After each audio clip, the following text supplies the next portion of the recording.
Baiklah, perkenalkan nama saya Indriani Mendala, NIM 20210032. Baiklah, di video ini sekarang saya akan menjelaskan tentang modul 2 dari Tinkercad, yaitu rangkaian yang ada di demo project yang ada di Tinkercad ini.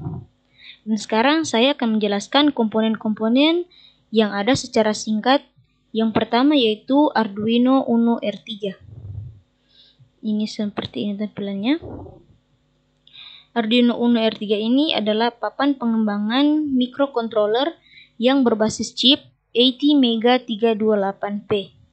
Arduino Uno memiliki 14 digital pin input dan output, di mana 14 pin diantaranya dapat digunakan sebagai output, 6 pin input analog. Juga terdapat koneksi USB, jack listrik, header ICSP, dan tombol reset. Yang kedua yaitu ada breadboard small, seperti ini tampilannya. Sebuah papan sirkuit elektronik berupa prototipe dari suatu rangkaian elektronika yang belum disolder sehingga masih bisa mengganti skema dan komponen rangkaian. Yang ketiga ada potentiometer, yaitu tombol biru pada papan pemotong roti. Seperti ini tampilannya. Ini adalah resistor dengan resistansi yang bervariasi nilainya saat disetel. Saat ini disambungkan ke input analog 5 dari Arduino. Perubahan resistansi akan menghasilkan tegangan antara 0 dan 5 volt yang diterapkan ke input A5 tergantung pada penyesuaian dial. Analog Arduino ke digital converter akan mengubah tegangan input analog ini menjadi pembacaan digital diskrit mulai dari 0 sampai 1023. Yang keempat ada servo micro SM S239S, seperti ini bentuknya dan tampilannya. Ini adalah perangkat yang berada di atas breadboard small atau papan tempat pemotong roti. Sebuah servo adalah sebuah motor listrik yang dapat diputar hingga berhenti pada posisi tertentu, dan dalam hal ini sinyal yang berbeda dari microcontroller memberitahu servo untuk memutar poros ke salah satu posisi dari 0 hingga 180 derajat. Juga ada komponen kabel yang menghubungkan komponen-komponen ini dalam Tinkercad ini. Kita masuk ke dalam program Arduino untuk memindahkan servo. Kita buka kodenya. Bisa kita lihat.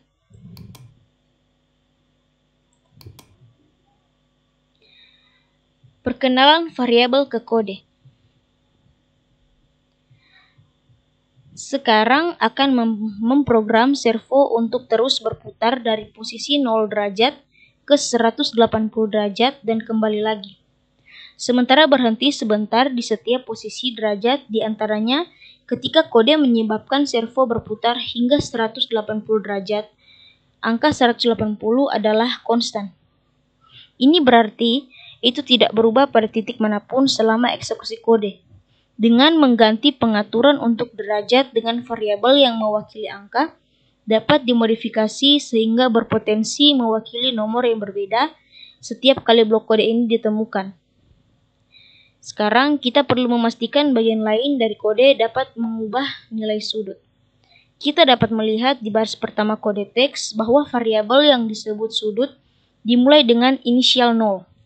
Menjalankan kode sekarang akan meningkatkan ini dari 0 menjadi 1 sebelum memutar servo ke posisi 1 derajat. Melanjutkan baris kode ini untuk kedua kalinya akan bertambah dari 1 ke 2.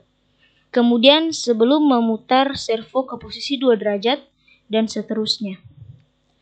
Sekarang kita akan membuat loop yang memutar servo secara berurutan ke setiap derajat antara 0 dan 180. Kita tahu bahwa setiap kali kode di dalam blok ini dijalankan, variabel sudut akan bertambah 1 sebelum memindahkan servo ke posisi yang sesuai. Eksekusi blok kode ini di dalam lingkaran oranye akan berulang sehingga sudut mencapai nilai 180.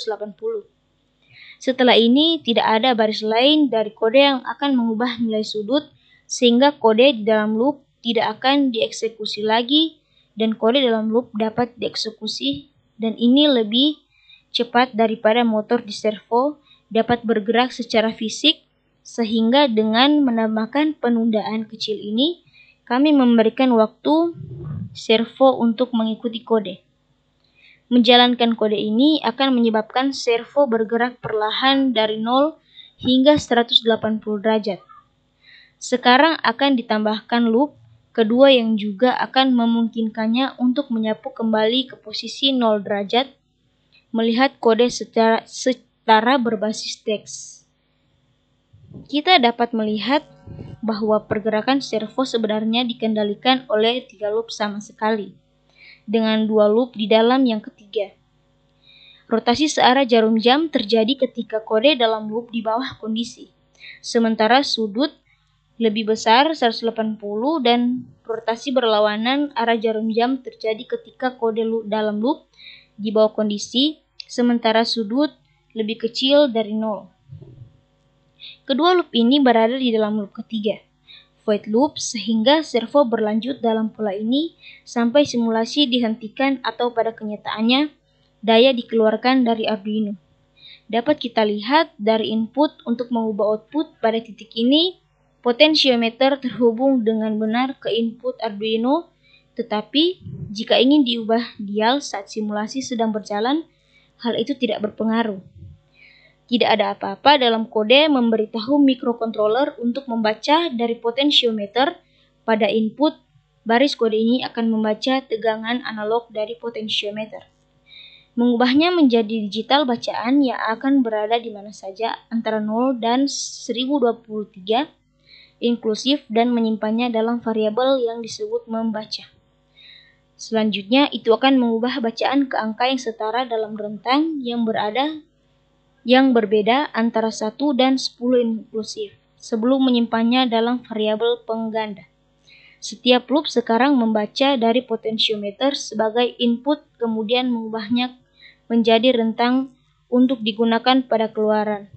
Sekarang kita hanya perlu memodifikasi kodenya sehingga input akan mempengaruhi output. Sekarang kita akan melihat dan menjalankan simulasi.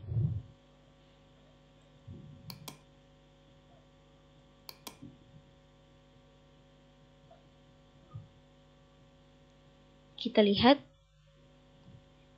roda motornya telah berputar.